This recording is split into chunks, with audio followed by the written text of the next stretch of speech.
విల్లిపురవాసాయ శ్రీభూసమేతాయ వటమహాధామ్నే నమః.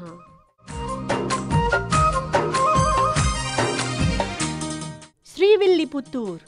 ఈ క్షేత్రం భూమికి కేంద్రం అంటారు. గోదా ఆండాళ్ పుట్టినది ఇక్కడి తులసి తోటలోనే. ఆమె తండ్రి విష్ణుచిత్తుల వారు ఇక్కడి స్వామికి చేసిన తులసీ మాలికా సమర్పణ వల్లనే భగవంతుని ఆజ్ఞని పొంది మధురై వెళ్లి తత్వాన్ని నిరూపించి పెరియ ఆళ్వారనే బిరుదు సంపాదించుకున్నారు. సంప్రదాయస్తులంతా దేవుడి దగ్గర హారతిస్తూ పాడే పల్లాండు పల్లాండు అనే పాటలు పాడిన వారు ఈ పెరియాళ్వారే. వారికి లభించిన ధనంతోటే ఇక్కడి వటపత్ర సాయికి అతిపెద్ద గోపురం ప్రాకారాలు నిర్మించి చరిత్రకెక్కారు.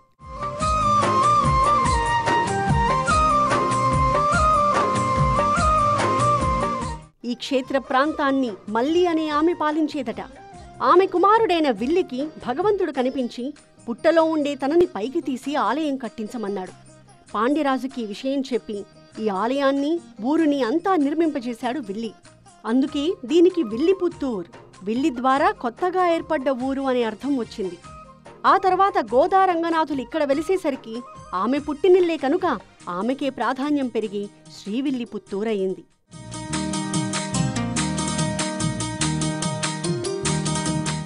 అన్ని కోర్కెలు తీర్చుకోగలిగే శక్తిని గోదాదేవికిచ్చినట్లే మనకీ ఇస్తాడు ఈ స్వామి.